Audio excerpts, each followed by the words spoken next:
여러분 안녕히 주무셨습니까? 참 좋은 아침입니다. 우리 2014년 9월 19일 금요일 말씀으로 드린 오늘의 번제 함께 합니다.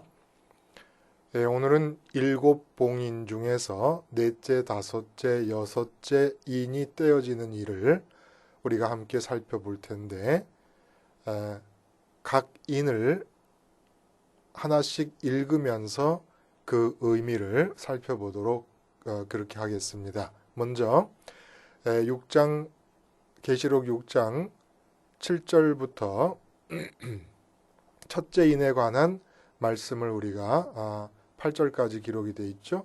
같이 읽습니다. 시작. 넷째 인을 떼실 때에 내가 넷째 생물의 음성을 들으니 말하되 오라 하기로 내가 봄에 청황색 말이 나오는데 그 탄자의 이름은 사망이니 음부가 그 뒤를 따르더라. 그들이 땅 4분의 1의 권세를 얻어 검과 흉년과 사망과 땅의 짐승들로서 죽이더라. 이거 어렵죠. 특징적인 면을 살펴보면은 우리가 그 의미를 해석하기 위해서 눈에 들어오는 두드러진 특징을 보면은 이번에는 청황색 말을 타고 어떤 말탄자가 나타나는데 다른 새 앞에서 보았던 새 인대와는 다르게 이름이 있습니다. 사망이라고 하는 이름을 가진 자가 청황색 말을 타고 나타납니다. 그리고 그 뒤를 음부가 따릅니다. 음부라고 하는 것은 죽은 자의 영혼이 머무는 곳인데 지옥으로 통하는, 지옥으로 외통수로 난 공간 안에 머무는 거예요.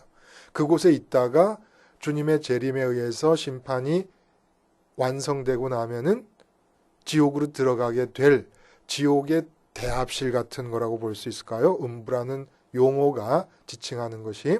근데 그 지옥의 대합실이 사망, 이건 육체의 죽음을 말합니다.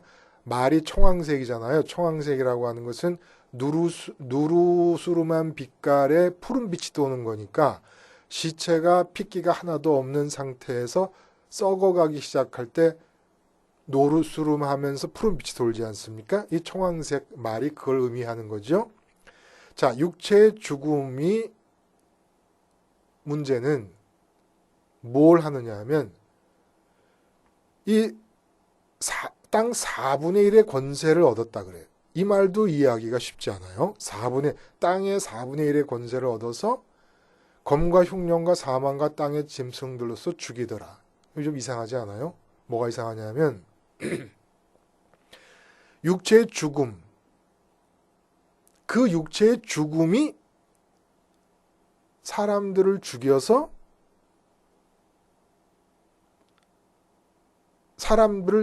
죽여서 죽이는 거예요. 그러니까 육체가 죽는 것 자체가 죽음 아닙니까? 근데 육체가 죽는 것이 인간들을 또 죽인다는 거예요. 그러니까 육체가 죽는 것만으로는 죽음이 완성되지 않는다는 뜻이죠. 그래서 육체가 죽으면서 그 육체 죽음의 뒤를 따르는 음부가 그 사람의 영혼을 꿀꺽 삼킬 때 온전히 죽음이 성취가 된다는 얘기입니다. 사망이. 근데 여기서 뭐 흉년으로 죽고 이 검과 흉년과 사망과 또 사망이 나오잖아요. 죽이는 방법이. 이 사망은 똑같은 단어지만은 헬라어로 여기서는 똑같은 단어가 온역이라는 의미를 지닙니다. 뭐 이렇게 읽기가 어려워요. 하여간 요한계시록 좌우지간. 예?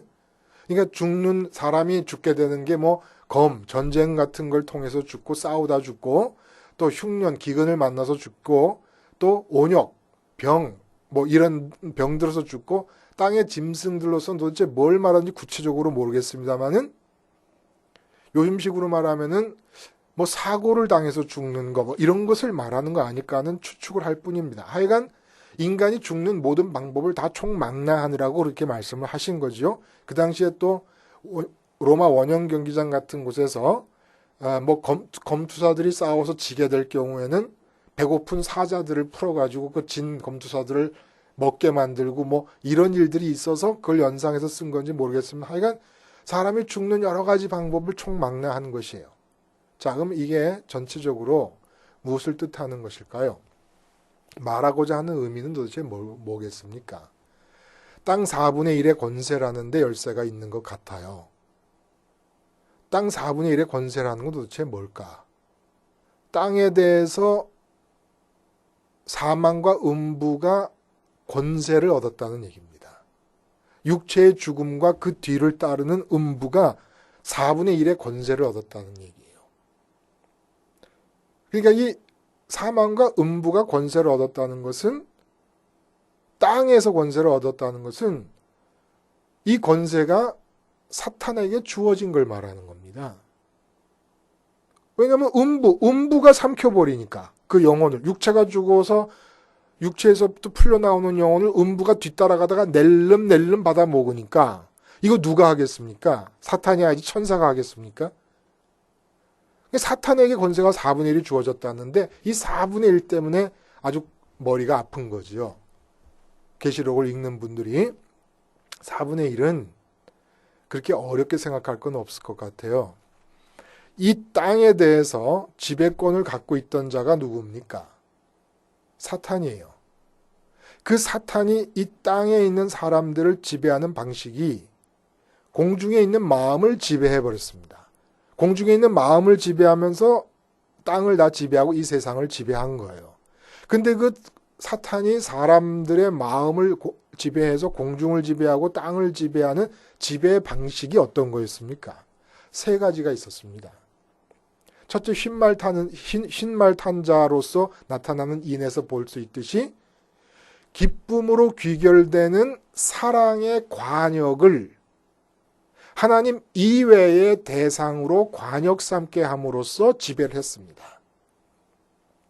그러니까 예를 들어서 나라를 사랑한다. 자연을 사랑한다. 사랑의 관역을 하여간 사업을 사랑한다. 무엇이든지 간에 사랑의 관역이 무엇이냐에 초점을 맞춰서 다른 것을 향하게끔 함으로써 사람을 지배했는데 우리가 살아가면서 그게 잘못됐다라는 걸 전혀 못 느끼는 거예요. 오히려 제가 이게 사탄의 지배체제라고 말하는 게 이상하게 느낄 분이 많이 있을 거예요. 그러나 예를 들어 나라 사랑도 잘못된 관역입니다. 나라에 대한 뜻은 하나님이 갖고 계십니다. 그러므로 우리의 기쁨으로 귀결되는 사랑의 관역은 하나님이셔야만 되는 겁니다. 그리고 두 번째가 뭐였습니까? 화평입니다. 부부가 화평한다. 부모와 자식이 화평한다. 이 화평이라는 건 마음과 마음을 하나로 묶어주는 겁니다. 마음이 하나 된다는 얘기예요. 이게 얼마나 좋습니까? 가화만사성이라는 말도 있잖아요. 집안이 화평해야 만사가 다 잘 된다. 아무도 의심하지 않는 미덕 중에 미덕. 끊임없이 칭송하고 기림을 받아도 마땅한 그런 덕목. 이것이 사탄의 지배체제라는 겁니다. 하나님을 먼저 마음으로 하나님과 묶임이 없이 사람과 사람이 화평하는 것. 너무 아름다워 보이지만 사탄의 지배체제입니다.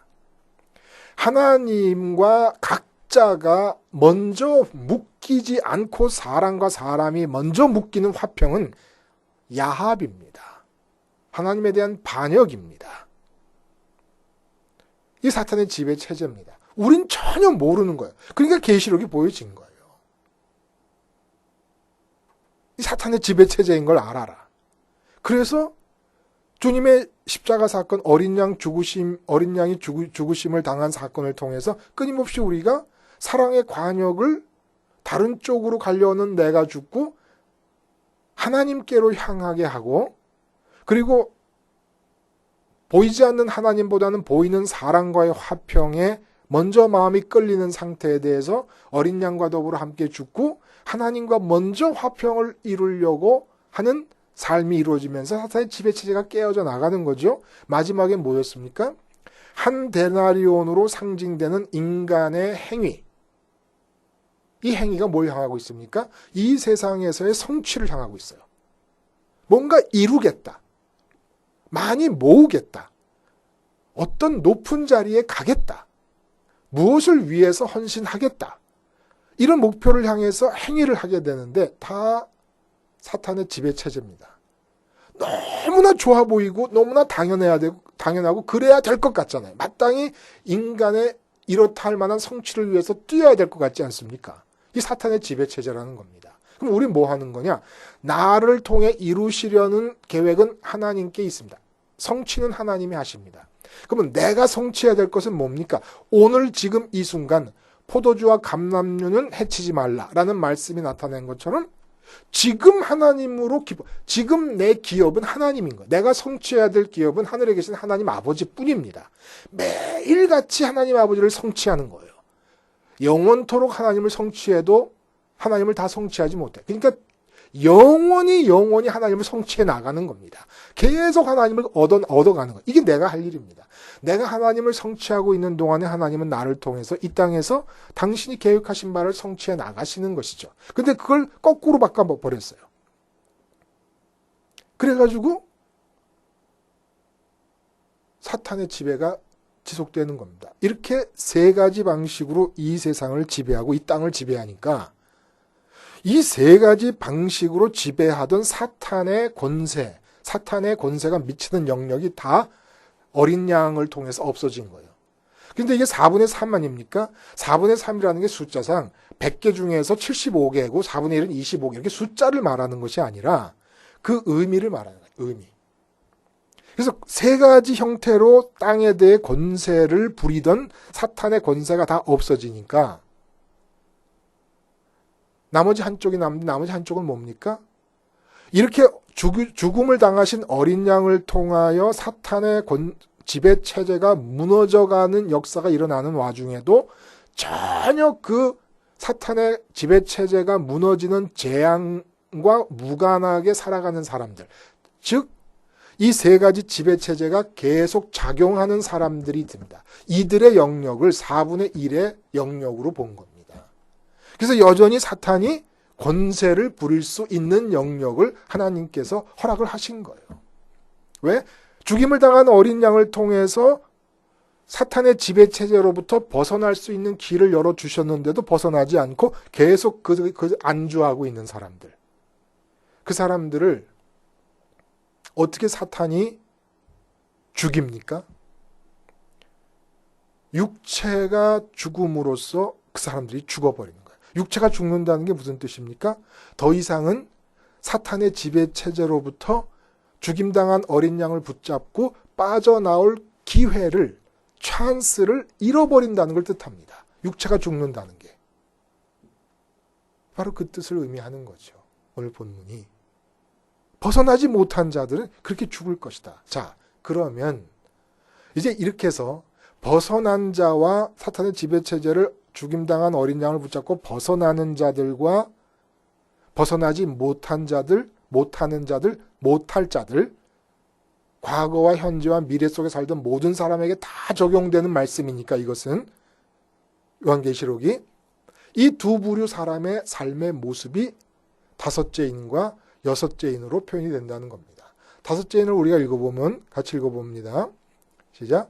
다섯째인을 떼실 때에 내가 보니 하나님의 말씀과 그들이 가진 증거로 말미암아 죽임을 당한 영혼들이 제단 아래에 있어 큰 소리로 불러 이르되 거룩하고 참되신 대주제여 땅에 거하는 자들을 심판하여 우리 피를 갚아주지 아니하시기를 어느 때까지 하시려 하나이까 하니 각각 그들에게 흰 두루마기를 주시며 이르시되 아직 잠시 동안 쉬되 그들의 동무종들과 형제들도 자기처럼 죽임을 당하여 그 수가 차기까지 하라 하시더라. 딱 보면 순교당한 사람들의 이야기구나라고 우리가 생각을 합니다. 그렇죠?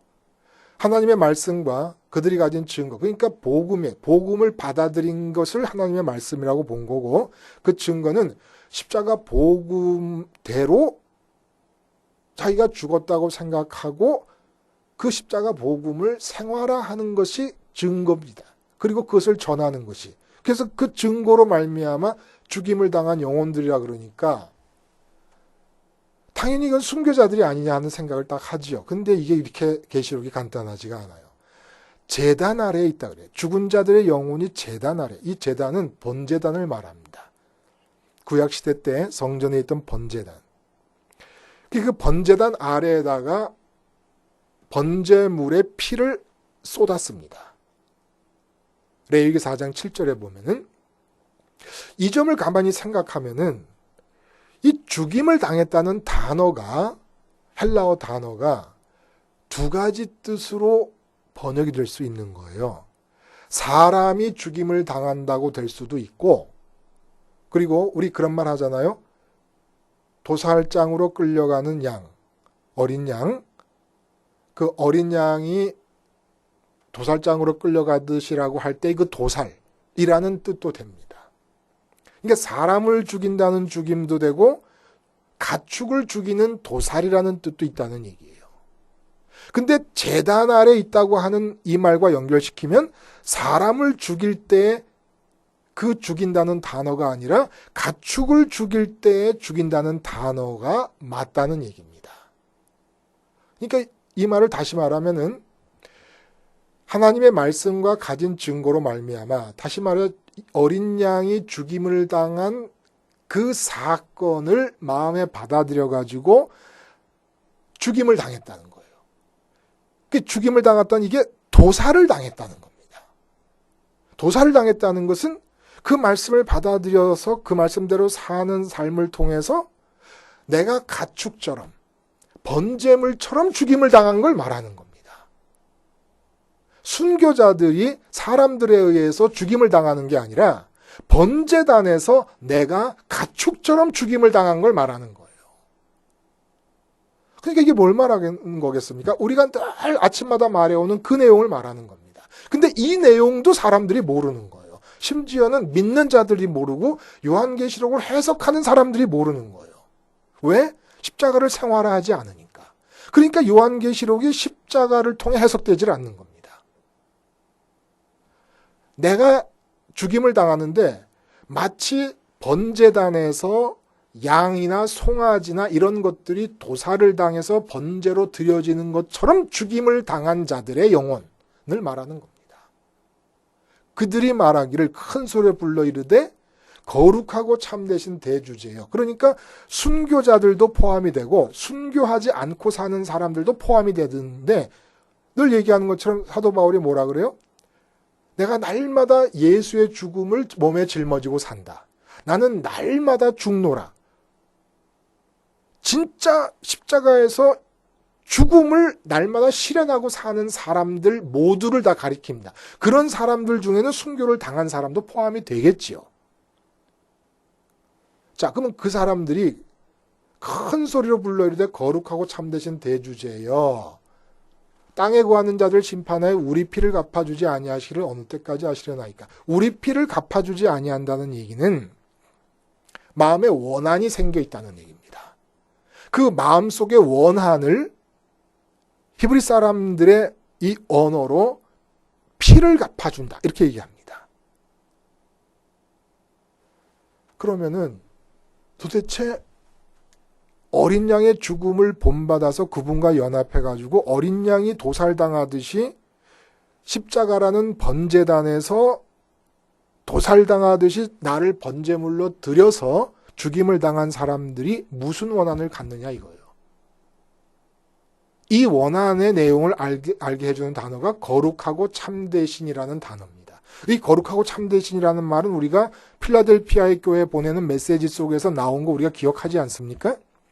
다윗의 열쇠를 가지신 분이 참되고 거룩하다니. 이게 무슨 얘기입니까? 번제단에서 죽임당한 어린 양과 함께 내가 도살을 당한 자로 여깁니다.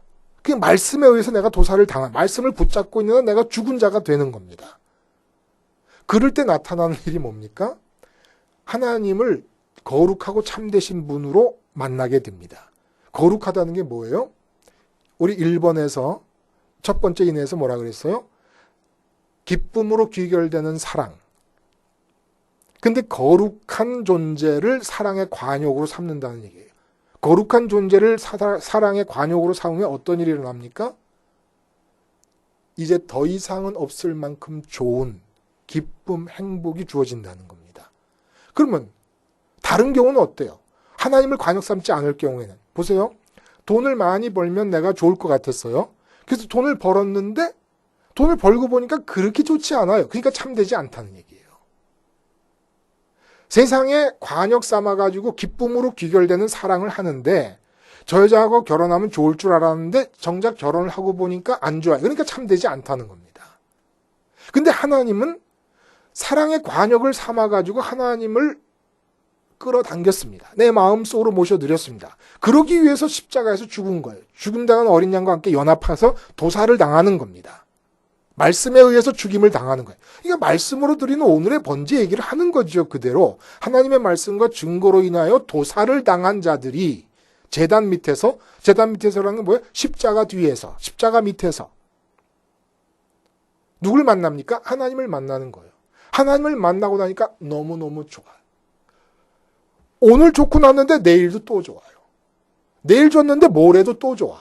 계속 좋으니까 참되다고 한 거예요. 근데 그 사람들 속에 무슨 원한이 있는 겁니까? 이제 땅에 거하는 자들을 봅니다. 정말로 나도 땅에 거할 때는 돈 많이 벌면 좋은 줄 알고 저 여자와 결혼하면 좋은 줄 알고 저 남자와 결혼하면 좋은 줄 알고 아이들이 어떻게 되면 좋은 줄 알고 그렇게 살다가 그런 모든 바램들이 다 십자가에서 죽고 나서 하나님을 딱 만났더니 거룩하신 분이야. 최고로 더 이상 다른 것으로 바꿀 수가 없는 좋은 분이에요. 그리고 내일도 모레도 계속 좋아요. 참되세요. 그런 상태에서 땅에 거하는 자들을 보면서 느끼는 감정이 원한입니다. 어떤 원한입니까? 순교자들이라고 하더라도 스테반을 보면은 나를 돌로 쳐 죽이는 사람들에 대한 원한이 아니에요. 스테반의 원한, 주님의 원한, 순교자들의 원한은 하나입니다. 왜 이렇게 좋은 하나님을 몰라주느냐 이거예요. 하나님을 사랑하는 자들의 특징은 하나님을 몰라주는 사람을 향해 화가 나는 겁니다. 나를 죽이는 건 상관없어요. 왜냐하면 사도 바울이 뭐라 그래요? 내가 지금이라도 이 몸을 떠나서 주와 함께 거하는 것이 내 소원이다 이렇게 얘기합니다. 나를 죽이는 건 아무 상관이 없어요. 근데 내가 그렇게 사랑하고 보니까 너무너무 좋고 사람 정말 미쳐버리게 좋은 그 하나님을 몰라주는 거예요. 이게 한이 맺히는 겁니다. 이런 경험 여러분 있어요. 여러분이 인정하고 여러분이 잘 알아서 훌륭한 사람이 있고 능력이 있는 사람이 있는데 취직에서 자꾸 떨어져. 안타까운 거예요. 저 사람 한 번만 써보면 저 사람이 얼마나 좋은 줄 알 텐데. 저 사람이 얼마나 좋은 줄 알 텐데. 자식에 대해 원수가 나의 원수가 되는 거예요. 자식은 정작 그 원수를 미워하지 않아요. 근데 내가 그 원수를 미워하게 돼요. 사랑할 때. 왜 하나님을 몰라주고 되지도 않을 것들을 향해서 관역을 삼아 가면서 기쁘겠다고 난리를 치며 사느냐 이거예요. 그러니까 예수님께서 바리새인들을 향해 독사의 새끼들이라고 야단을 치시고 성전을 채찍을 향해서 뒤집어 엎어버립니다.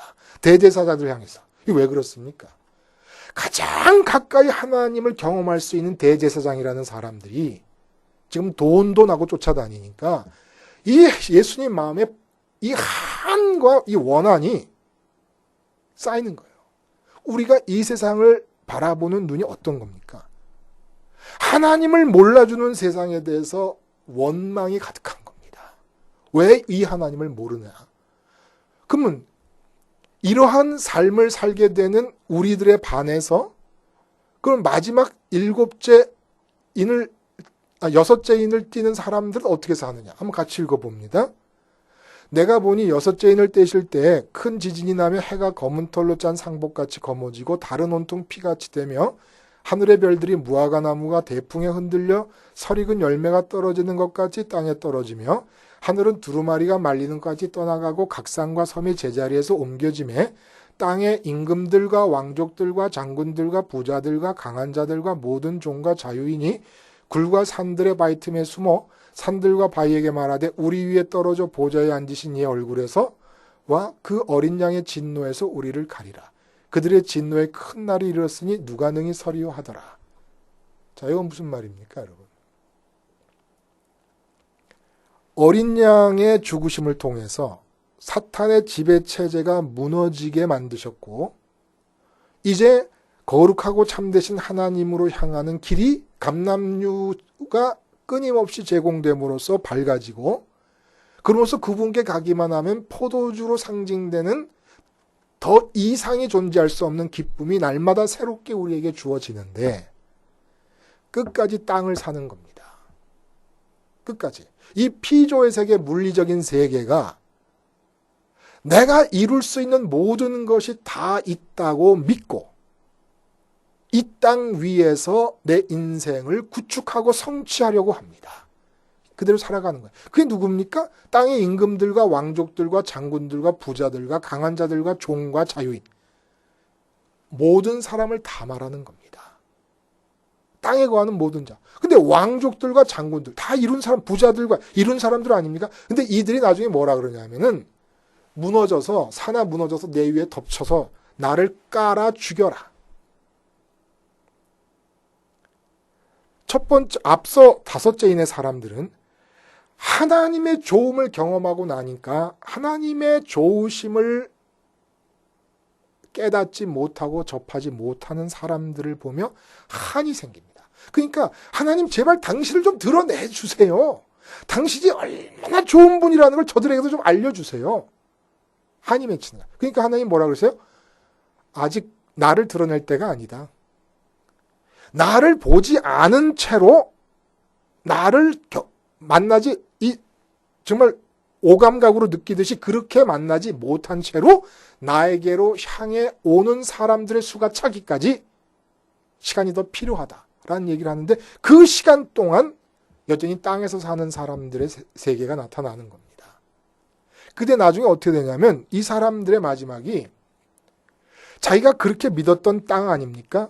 그래서 그 위에서 자기의 성공을 쌓을 수 있었다고 믿었어요. 근데 그 땅이 나를 덮쳐서 깔아 죽였으면 좋겠다라고 하는 후회가 찾아올 거라는 얘기입니다. 그리고 이 피조의 세계가 마치 종이짝이 말려 없어지는 것처럼 다 없어진다는 얘기예요. 이거는 예수님께서 재림하실 때 일어날 일입니다. 근데 우리가 재림하시는 예수님을 기다리면서 하늘 위를 쳐다보고 살다 보면은 재림 때 일어날 이 세상이 내 마음에서 종이짝 말려서 없어지는 것처럼 없어지는 것이 정상이라는 거예요. 그래서 노래 찬송가 가사 중에 그런 거 있죠. 세상과 나는 간대없고 구속한 주만 보이도다. 세상이 말려서 없어져 버리는 겁니다. 이 이야기를 갈라디아서에서 사도 바울은 뭐라고 그러셨습니까? 세상이 나에 대해서 십자가에서 죽었다. 세상이 없어진 거예요. 변화산에서 예수님의 모습, 거룩하신, 더 좋을 수 없을 거룩하신 모습을 만난 다음에 베드로와 야고보와 요한의 반응이 어땠습니까? 산 아래의 세상을 다 잊어버립니다. 세상이 간데 없는 거예요. 없어져 버리는 겁니다. 이 증상이 나타나는 것이 믿음을 갖고 있는 자들인데, 이렇게 사탄의 지배체제에서 벗어난 자들이 세상은 간대없고 좋으신 거룩하고 참되신 하나님과 더불어 하나님이 시키시는 일만 그날그날 하면서 살아갈 때, 내일 일을 걱정하지 않고 그날그날 하며 살아갈 때, 이 수평선상에서 시간의 흐름 속에서 보다 나은 내일을 향하여 열심히 뛰던 자들의 마지막이, 제발 내가 쌓아놓은 도나 내 위로 무너져 내려서 그 돈에 깔려 죽어서 하나님의 얼굴을 뵙지 않도록 해달라는, 그것이 소원이 되는 상황이 올 거라는 이야기입니다.